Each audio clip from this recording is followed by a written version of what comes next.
అల్లు అర్జున్ హీరోగా అట్లీ డైరెక్షన్ లో తెరకెక్కుతున్న రాకా సినిమా ఫస్ట్ లుక్ గ్లింప్స్ రిలీజ్ చేశారు. ఇక మొత్తానికైతే ఈ లుక్ లో అల్లు అర్జున్ నెక్స్ట్ లెవెల్లో ఉన్నాడు. కింగ్ కాంగ్ గెటప్ లో కనిపిస్తూనే బట్టతల వేసుకుని ఉన్న అల్లు అర్జున్ ని చూడడానికి డిఫరెంట్ గా కనిపిస్తున్నాడు. ప్రేక్షకులకు తన అభిమానులకు సైతం ఈ సినిమా మీద అంచనాలను పెంచే విధంగా ఈ లుక్ ఉంది. ఈ లుక్ లో అల్లు అర్జున్ బట్టతల వేసుకుని ఉండడానికి గల కారణాన్ని కూడా దర్శకుడు ఈ సినిమాలో డీటెయిల్ గా చెప్పబోతున్నట్టు తెలుస్తోంది. తనకు వెంట్రుకలు ఎందుకని ముందు భాగంలో రాలేదు అనేది కూడా ఈ సినిమాలో ఒక సీన్ గా చూపించబోతున్నారట. దానికి సంబంధించి సినిమాలో కొన్ని సన్నివేశాలు కూడా ఉంటాయట.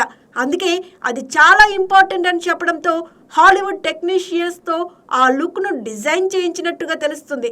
ఇక అల్లు అర్జున్ పుష్ప సినిమాతో సాధించుకున్న క్రేజ్ ఒక ఎత్తైతే ఇప్పుడు ఈ సినిమాతో నెక్స్ట్ లెవెల్ క్రేజ్ ని మూటగట్టుకోబోతున్నాడనే వార్తలు కూడా వినిపిస్తున్నాయి. ఒక రకంగా చెప్పాలంటే ఆ బట్టతల మీద టచ్ చేస్తే అతనికి విపరీతమైన కోపం కూడా వస్తుందట.